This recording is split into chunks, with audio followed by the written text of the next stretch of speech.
Hi, everyone. You're listening to Live with Necee. I am your host, Opal Bailey. Hey, I was thinking this past week about Carnival. I don't know why, but I was thinking of the time when I was a little girl and I would go to the Carnival and how I enjoyed the amusement park, with the rides and definitely the funnel cakes. But I also noticed, they had like the animal section and the pony rides and all these different attractions that you can be a part of. But the one that I was really amazed with was the jugglers. I always was thinking like, okay, how are they able to juggle bowling ball pins without dropping them? And then they would add an extra ball to their routine and they were just going. And I'm just thinking like, wow, isn't it how we act with our own lives? Isn't it what we do with our own lives? Like we juggle all of the things and we can't drop one thing because then it'll just offset everything else.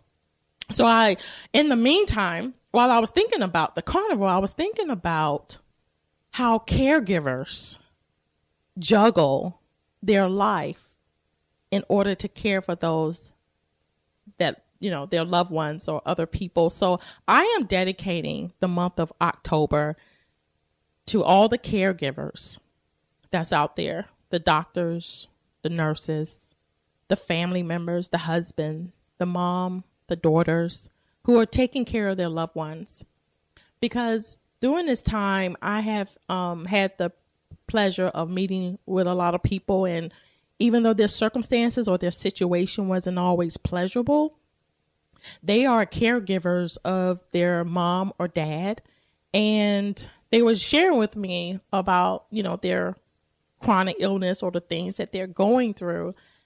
And even when we consider January through November as cancer awareness, different, Alzheimer's awareness, all kind of different diseases awareness for these months, it just hit me that, there isn't anything about the caregivers. And I know that without you guys, their lives will be very hard, very difficult. And so I just want to let you know from the bottom of our hearts that you are so vital and so special to your family, to those around you, to your friends, your coworkers. And we just want to say thank you so much for your love, for your sacrifice. Because I have several friends who are caregivers in different places and different areas of their life. And this one particular young lady, she is a caregiver of her mom and dad. But right now, her mom passed and she's still a caregiver of her father. And this young lady does it all. When I say all, I mean she does it all. She now have moved out of her apartment and now she moved in with her father. And so she takes him to dinner every night. He has a specific restaurant that they go to every night. And not only that, she takes him to his doctor's appointments. She keeps up with his vision, his dental appointments, anything that he needs, anything that she can do to help his life better, to be better for the time, she does it. And I've seen this young lady sacrifice her own self, sacrifice her own desire. She moved here to Cape Canaveral 7 years ago, and she had a very nice business and she had a nice life. Well, her parents were getting ill. And so she decided to come down and be their caregiver. And she shared how hard it was because she felt that she had to put her life on hold, that she had to stop doing a lot of things that she wanted to do. And it was difficult for her to the point sometimes she would get upset. She would get angry. She would be really mad that she had to do that. But then as time went on, she realized that, hey, if I don't help take care of them, I don't want them to go into a nursing home or maybe, and come to find out they didn't want it. They don't want that. They rather be at home when, if God called them home, they'd rather be in their home. They don't want to be in a facility. And even though she have a brother, she is the sole caregiver of her dad. And I know that if she's going through all of this, I can tell that maybe there's someone out there who's going through the same thing, can identify with this young lady and can say, hey, that's me. I'm doing that too. And I just want to say, you guys, I'm telling you, y'all are awesome. We don't give you guys enough credit. We don't give you enough accolades. We give you a hard time. Sometimes we don't want to listen to what you're saying. But you know what? I just want to thank you so much from the bottom of my heart. Y'all have really touched not only the lives of your family, but you're touching the lives of people that you don't even know. I have 2 daughters and they are LPNs, and they go to the homes of their patients because they're in pediatrics, and they're seeing 2-year-olds, babies on life support systems, medical equipment. Some of them can't talk, for whatever physical ailment they have, they're hooked up to these machines. And my daughters, they're there to make sure that their trachs are cleaned, to make sure they change their diapers. And sometimes these kids who have had this trauma in infancy are now grown to be 21, 22-year-old men or women, where you still have to take care of them as if they're infants.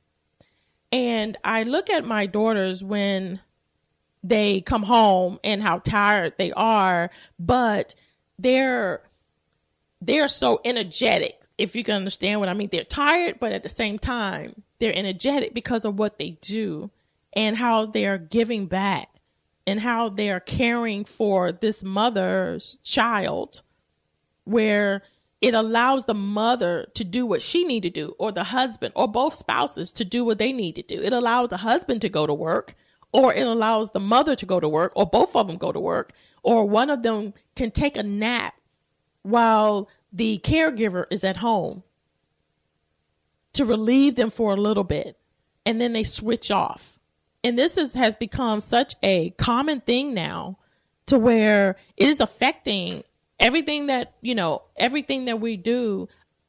And it has been very difficult for me, because during the storm of Matthew, I know we all, we prayed for our families and everything, but you know what? My heart just was so sensitive to the families who had caregivers, or who had to deal with taking care of their parents, a family member, or another person, and they needed the electricity. And without the electricity, it would put that person like life in danger at that moment. They had no opportunity to go out and run out and get a generator. They either had to have one, or they had to have a game plan to say, okay, if something happened, if the electricity is out, where do we need to go so we can be close to the hospital, so that this is the time frame, or this is the allotted time that we have in order to get my daughter or our child or our mom to the medical facility to continue on with the medicine and continue on with the equipment that is helping them and keeping them alive. And there may be some of you as caregivers that may not have to face that traumatic situation, but you may be caring for a parent or a sibling who may have fell, and you still have to take care of them. You still have to, cook for them. You're still a caregiver.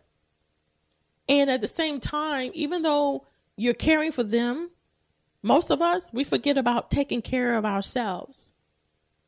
And so that's one thing I wanted to mention to you today too. As caregivers, it's so important to take care of yourself. And even though you're there and you may be the only caregiver for that parent or child or a loved one, or even for someone you don't know, take the time to take care of yourself. If it's nothing but taking a 2-minute breath break to breathe in and breathe out, to inhale and exhale, to just walk away and come back.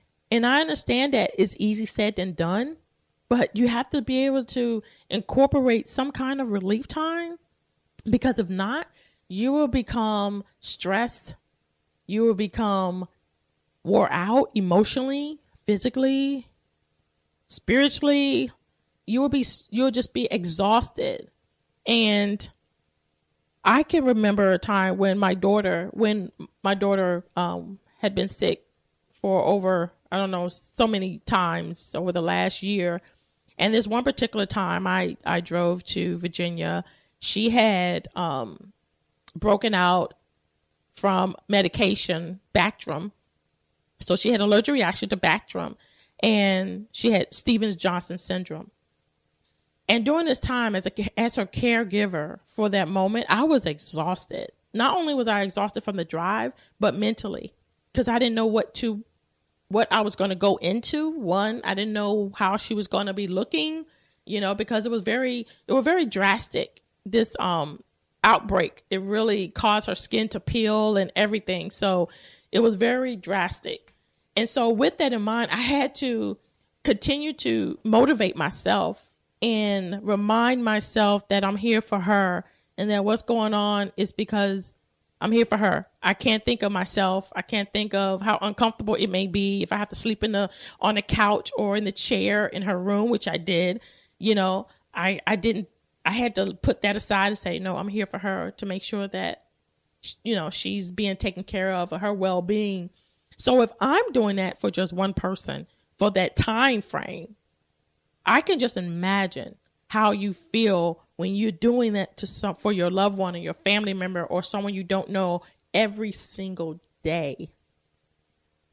And I just take my hat off to you. And I just say thank you, guys and girls and everyone, for just doing over and beyond, going over and beyond and taking care of your family members and your loved ones.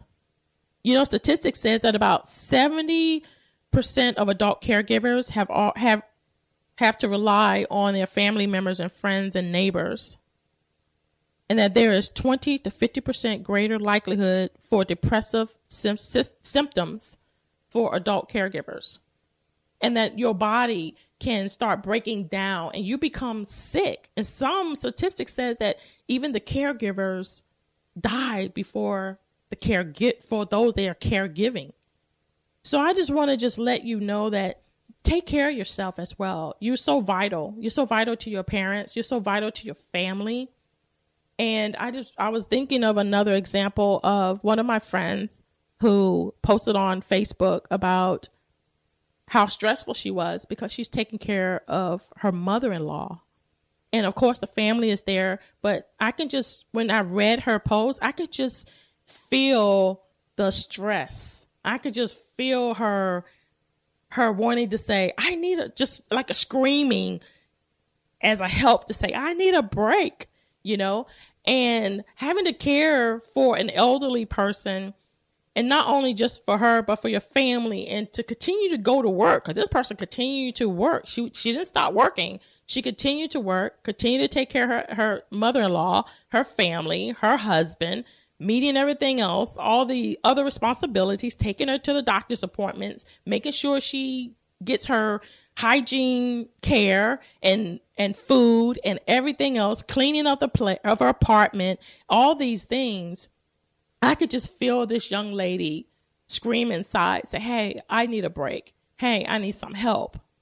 Hey, I just need to relax for a minute. But the most important thing that really stuck out to me was when she said that, hey, the electricity is still out in our home, and it's difficult to take care of my mother-in-law without electricity. And sometimes, with electricity, that meant that the water wasn't, you run your water heater by electricity. So that let me know that, okay, maybe their water heater's out. But she was telling us that how, hey, pray for me, pray for us, keep us in prayer, because this is hard. And their lights came on,